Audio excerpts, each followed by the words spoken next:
Caros irmãos, queridas irmãs, o Evangelho deste 19º domingo do tempo comum, de certo modo, é uma continuação do Evangelho de domingo passado. A temática é a mesma. Jesus fala aos seus discípulos sobre a pobreza evangélica. Jesus aconselha os seus discípulos a tomarem cuidado com as riquezas, com os prazeres, com as glórias deste mundo, a acumularem bens, tesouros no céu. E se nós prestarmos atenção, essa tem sido a temática dos evangelhos que nós temos ouvido nos últimos domingos, aqui no Evangelho de São Lucas, e são evangelhos que não têm paralelo nos outros evangelhos. São, em geral, trechos característicos de São Lucas. Por exemplo, esta frase que aparece no Evangelho de hoje, tão certeira, tão impactante: onde está o vosso tesouro, aí estará também o vosso coração, que é um bom resumo da temática do Evangelho de domingo passado e deste domingo, só aparece aqui em São Lucas. E se nós prestamos atenção, nós ouvimos há alguns domingos o Evangelho de Marta e Maria. E Jesus dizendo para Marta: Marta, Marta, tu vives inquieta, agitada, preocupada.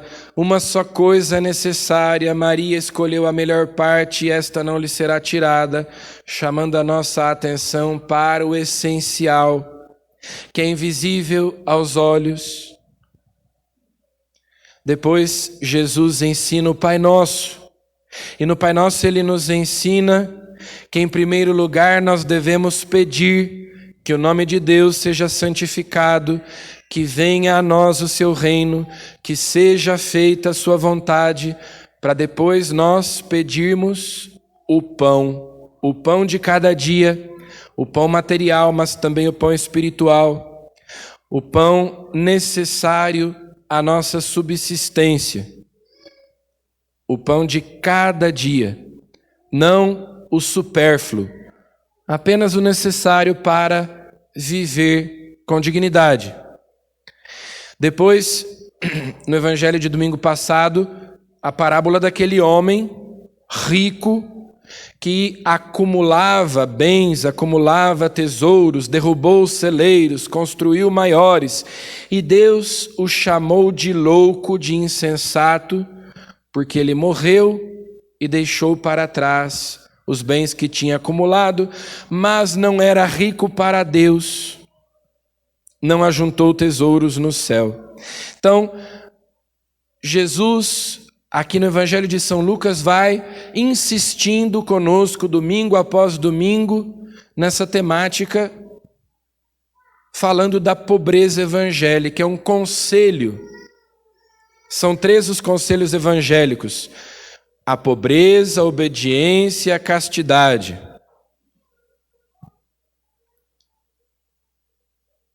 Não são mandamentos, são conselhos. Jesus diz: tomai cuidado, prestai atenção, vejam que é melhor vocês não acumularem riquezas. Por isso, no Evangelho de hoje, ele diz para os seus discípulos, ele aconselha: vendei vossos bens, se desapeguem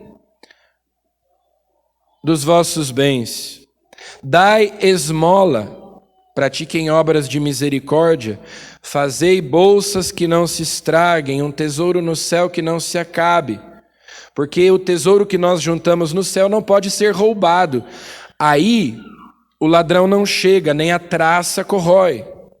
Mas os tesouros que nós acumulamos neste mundo, esses podem ser roubados, podem ser corroídos pela traça, pela ferrugem. Agora, Jesus começa o Evangelho de hoje de um modo muito interessante. Ele diz assim, é o versículo 32. Não tenhais medo, pequenino rebanho. Não tenhais medo é uma das expressões que mais vezes se repete na Bíblia. Desde o Antigo Testamento até o Novo, não tenhais medo é uma expressão que se repete quase 400 vezes na Bíblia. Há quem diga que aparece 365 vezes, uma vez para cada dia do ano. Em todo caso, é uma expressão recorrente e Jesus diz: não tenhais medo, pequenino rebanho, porque afinal de contas, a igreja estava começando. A maioria das pessoas, a grande maioria das pessoas, não conhecia Jesus, não conhecia o Evangelho. A comunidade dos discípulos de Jesus ainda era muito restrita, muito pequena. E mesmo depois, quando São Lucas escreveu o seu Evangelho, provavelmente ali na década de 60 do primeiro século, quando a igreja já tinha crescido um pouco, mas os cristãos ainda eram muito poucos em comparação com a totalidade. E eles eram perseguidos, e eles eram difamados, e eles eram odiados pelo mundo. Então essas palavras de Jesus eram palavras encorajadoras, consoladoras. Não tenhais medo, pequenino rebanho, vocês são poucos, vocês são a minoria. Mas vocês não devem ter medo, por quê? Pois foi do agrado do Pai dar a vós o reino. Não tenham medo, porque o Pai está preparando para vocês o seu reino, o reino dos céus. Então, mesmo que vocês sejam perseguidos, mesmo que vocês sejam odiados, mesmo que vocês sejam difamados, caluniados, mortos, assassinados, não tenhais medo, o Pai preparou para vós o reino. O Pai quer dar o reino para vocês. E nós hoje vivemos praticamente uma situação parecida, porque naquela época a igreja estava crescendo. Hoje a igreja está diminuindo. Cada vez mais nós somos a minoria. Nós vamos nos tornando de novo um pequenino rebanho, que é escarnecido, que é perseguido, que é odiado pelo mundo. Cada vez mais as pessoas estranham quando, por exemplo, você diz para alguém: hoje é domingo, eu vou à missa. Mas por que você vai à missa? Hoje é sexta-feira e eu não como carne. Mas por que você não come carne? Causa estranhamento às pessoas. Olha, isso eu não faço. Esse tipo de música eu não escuto. Esse tipo de roupa eu não uso. E assim por diante. Os nossos comportamentos, os nossos valores, os nossos princípios baseados no Evangelho causam estranheza. E as pessoas até escarnecem de nós, debocham, tiram sarro. Nos acusam de sermos preconceituosos, intolerantes, atrasados. E nós não temos que nos preocupar de andar alinhados com o mundo, atrás da moda. O cristão nada contra a correnteza.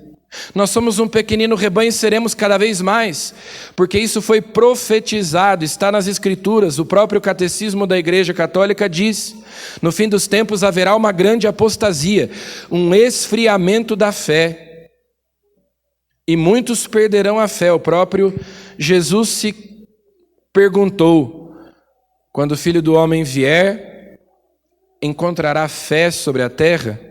Então, lá para eles, as palavras de Jesus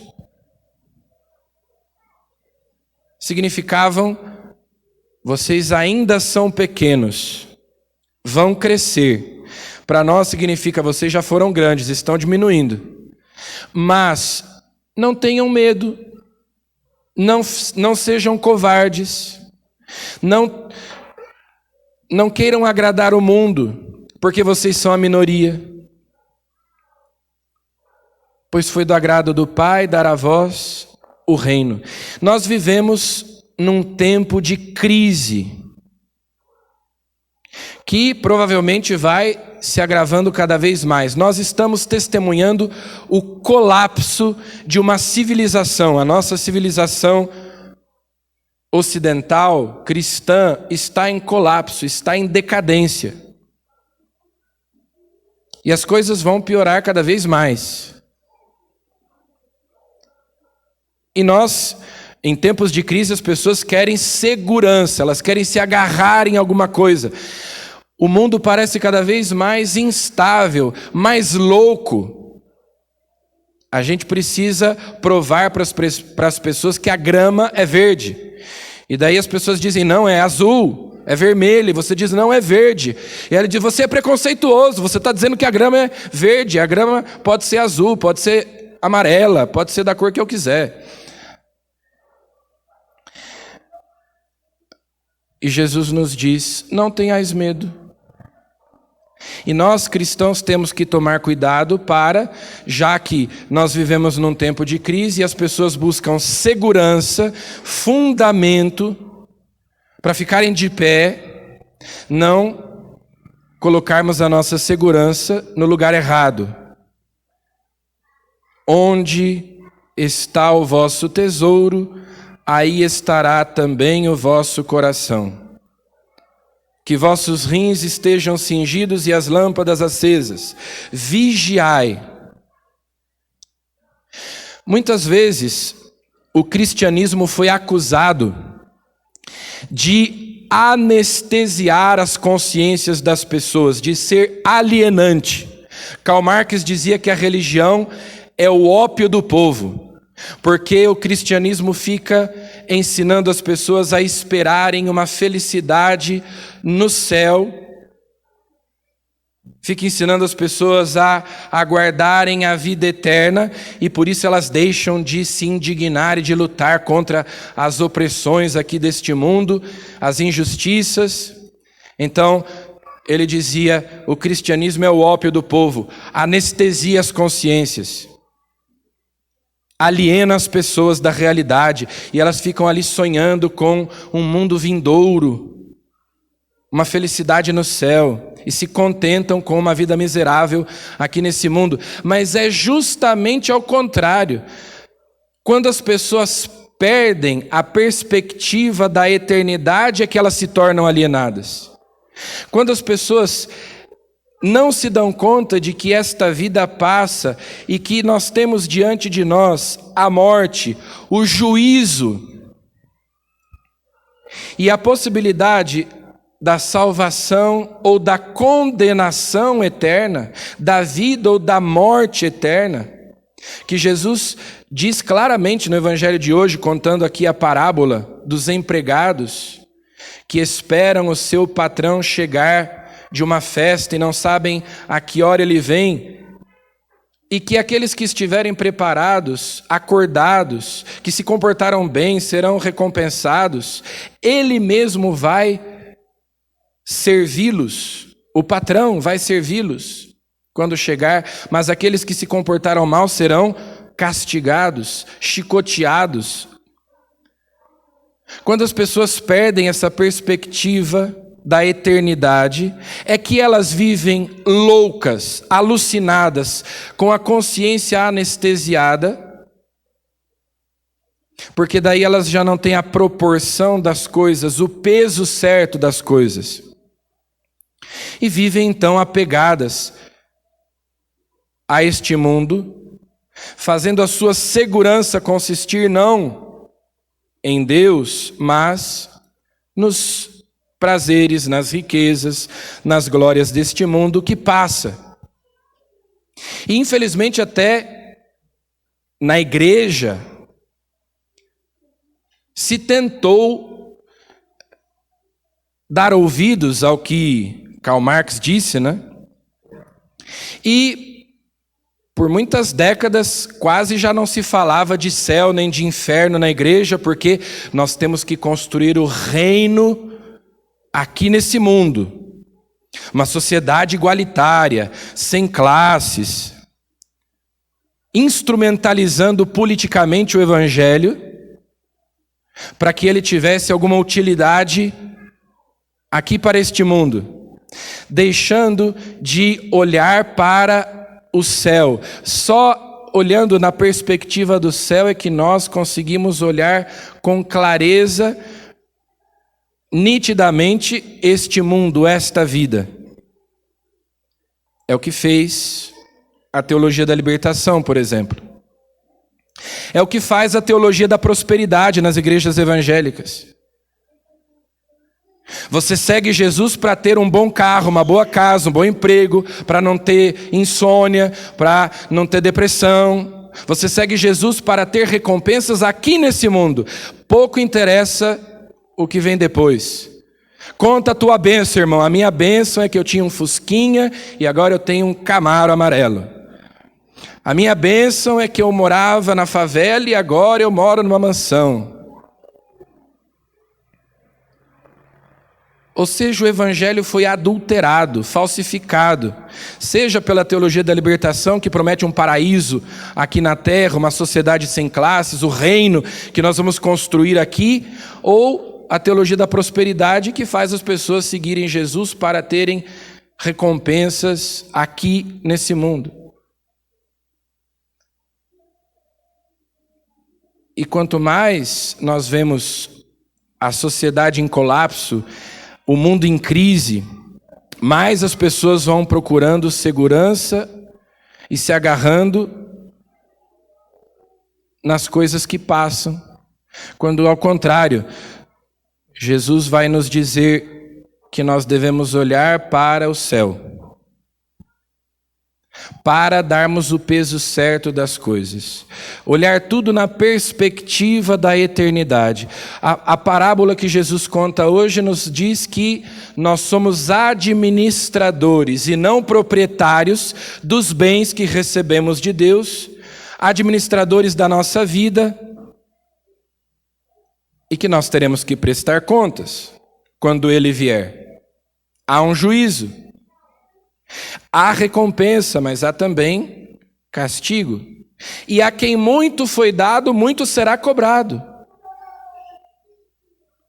Há muita gente que vive por aí alienada, há muita gente que vive por aí com a consciência anestesiada, entorpecida pelos prazeres, pelas riquezas deste mundo, mas não conhece o evangelho. Agora nós temos na mão um mapa que nos indica o caminho do céu. Nós conhecemos o evangelho, nós temos os sacramentos. Então nós não temos desculpa. Se nós nos perdermos é porque nós quisemos. A quem muito foi dado, muito será cobrado. Deus tem nos dado graças, luzes incontáveis. Então, as nossas chances de nos salvarmos, se nós nos mantivermos acordados, se nós nos mantivermos vigilantes, sem nos deixarmos seduzir pela loucura do mundo, nós temos uma grande chance de nos salvarmos, mas também nós não temos desculpa se nós nos perdermos, porque nos foi dado o conhecimento da verdade, nos foi dado o conhecimento da palavra de Deus e os meios necessários para nós nos salvarmos, os sacramentos.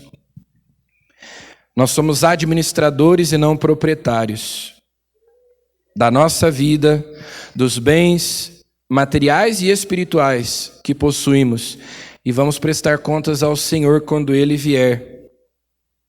Jesus veio para nos salvar. Ele é nosso Salvador, mas Ele veio nos salvar de quê? Veio nos salvar da morte eterna, da condenação eterna. Veio abrir os nossos olhos para nós vivermos neste mundo sendo pessoas sensatas, realistas, que sabem que tudo nesta vida passa que o mundo passa com as suas concupiscências, só Deus permanece para sempre, como diz a primeira carta de São João. E ele também diz: amizade com o mundo é inimizade com Deus. Então peçamos a Jesus que, iluminados pela sua palavra, nós sejamos pessoas que veem as coisas com clareza, que nós não sejamos entorpecidos, anestesiados, alienados pelas ideologias do mundo, por um falso evangelho que às vezes é pregado por aí, mas nós vivamos a nossa vida sob a perspectiva da eternidade, com o coração e os olhos voltados para o alto, porque lá onde está o nosso tesouro, estará também o nosso coração. Louvado seja nosso Senhor Jesus Cristo.